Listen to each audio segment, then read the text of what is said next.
Hi and welcome to Inktober 2024. It's day 13. Time for a tangle by Zentangle Incorporated, and it's not one of my favorites. Let me just say it's another organic looking tangle. But let me come back to this excess and maybe just use this so it's not like I'm erasing a mistake, right? I'm just taking away some of the graphite, and this is not even an eraser. It's something that you put on your pencil so that it's like a cushion for your fingers, but it does a job of erasing quite well. And I will take just a little bit of the graphite off on the left side of these shaded excess. I think it adds a little bit of a 3D, and this really looks funny if you compare it to this, but okay. I will rotate my paper like this because I'm going to nest my Pouyang in this, or maybe even like this. I don't know. Let's try it like this. So I'm going to start with something that's actually like Tangle gorgeous, and I'm going to add, and then each second of these additions I will ink in.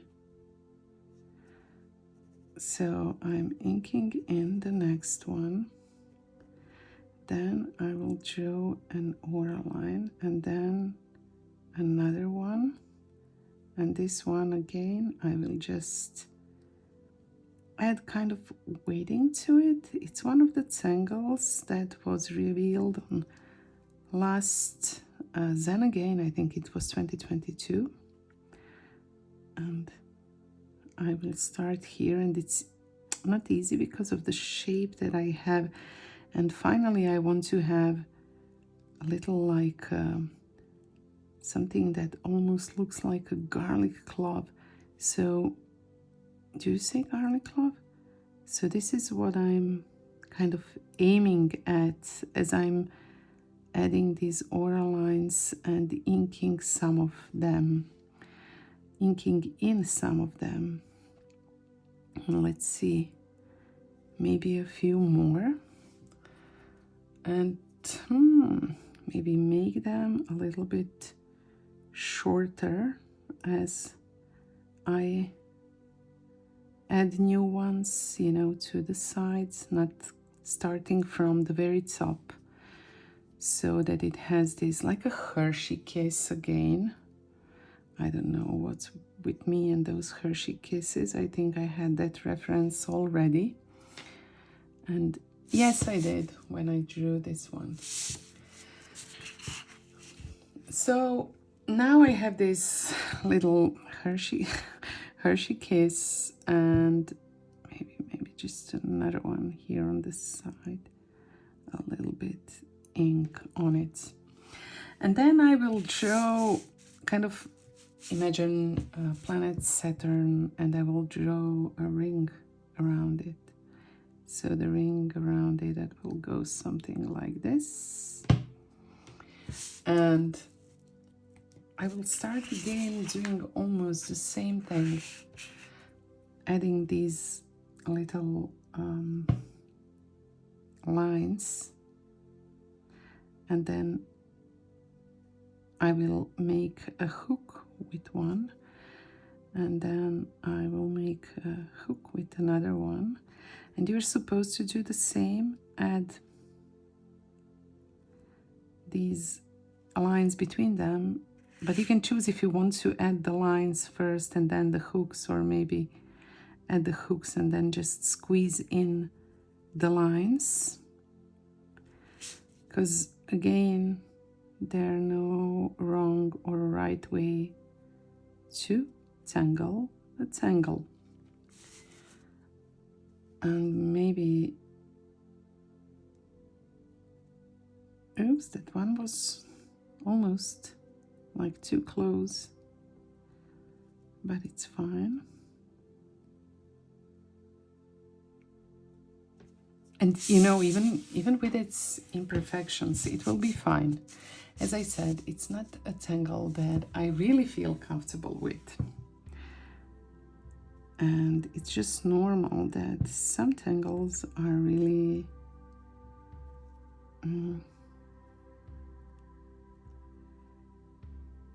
very much in line with your style and preferences, and some others maybe push you a little bit outside of your comfort zone, which is also good because that's how you learn and expand. If it's not too uncomfortable, it's not like I want to be traumatized, but a little Pouyang will not traumatize me.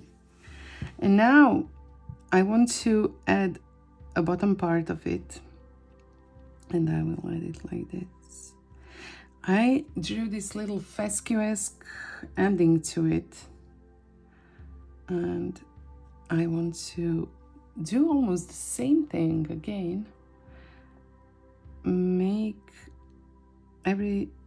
each second of these a little bit weighted,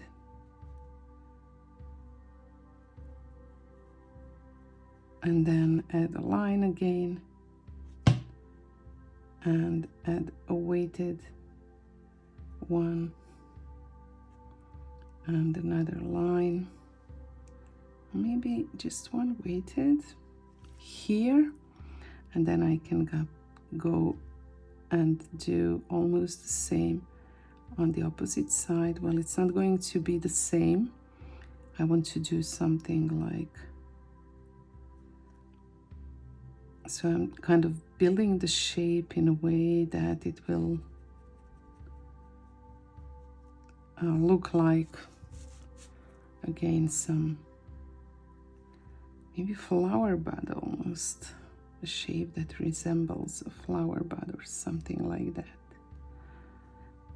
And you can play with different shapes. It doesn't have to look, I mean, you can't really find something in this like this in nature, so that it's not like it has to look like something particular. I think that's it. And now I want to shade it. I will start with this bottom part, and I'm afraid that these little hooks will get lost now in this in these dark shades, but it is what it is.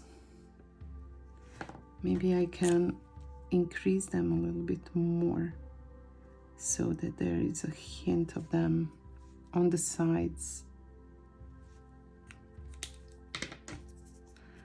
And I'm going to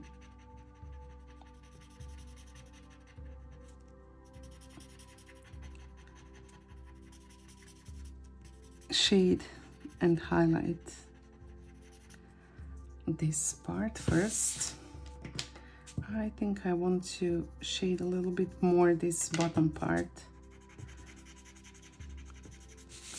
Somebody left a comment, I don't know, several days ago on one of these videos, and told me that they like that I'm kind of not only showing how to draw a certain tangle, but also trying to make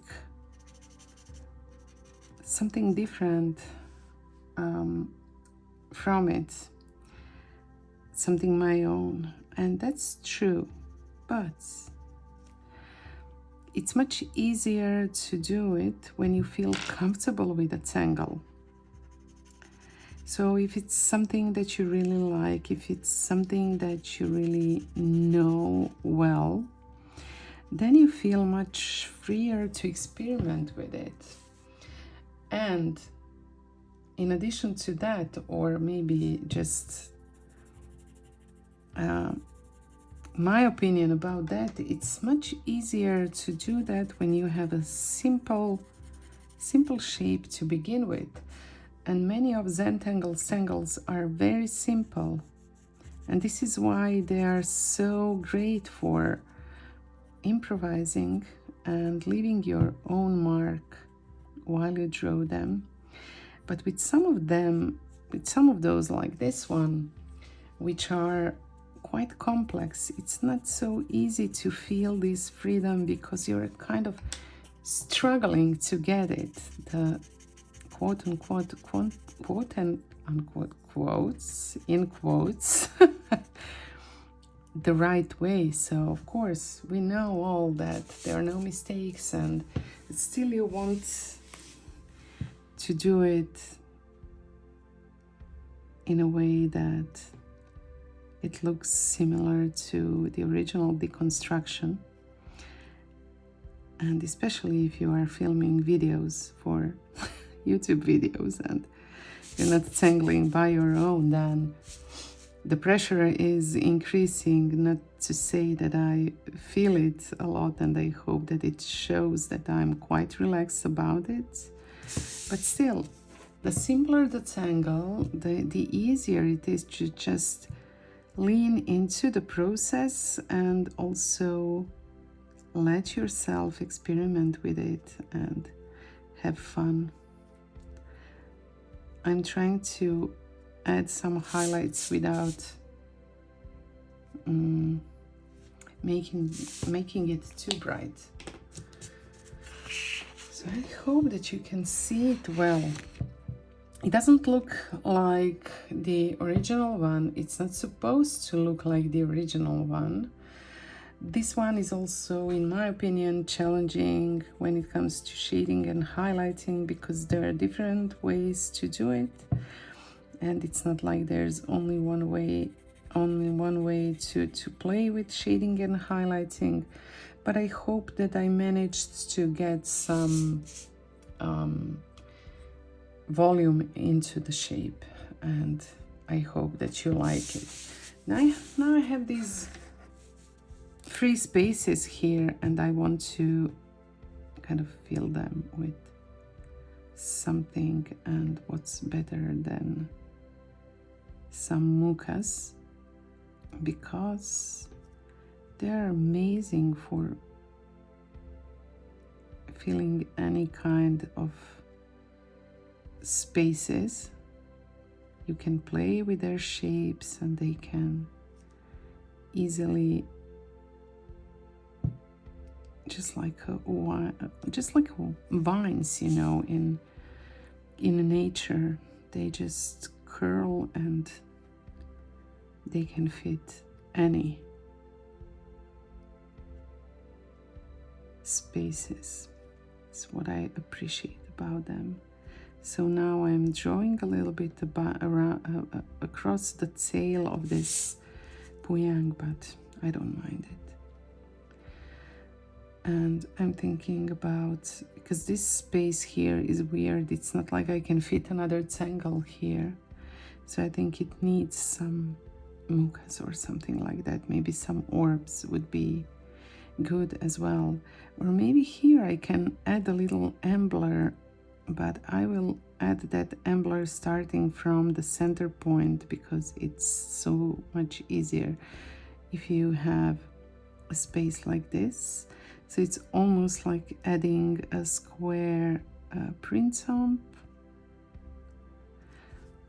And now if I want to add another one, I'll actually start, let me just add a layer to this one, and then maybe another one right here.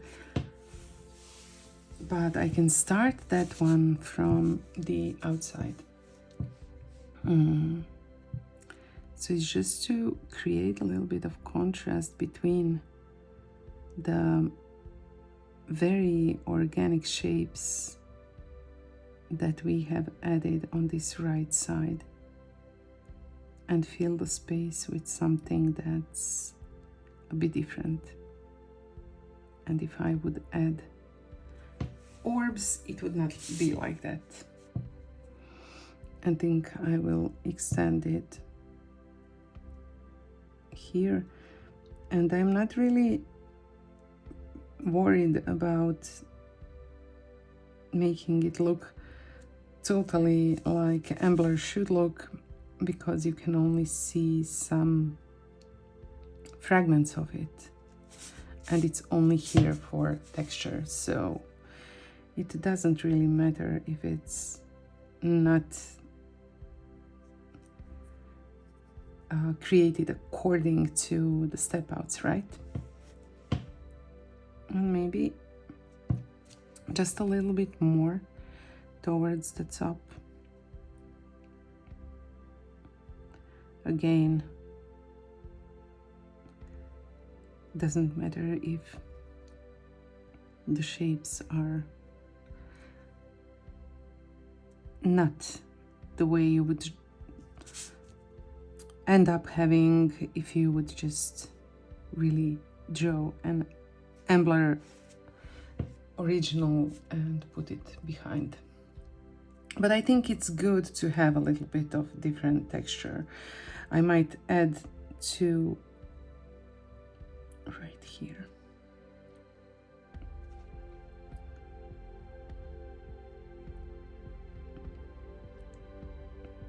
It's a contrasting kind of texture to help differentiate the shapes on top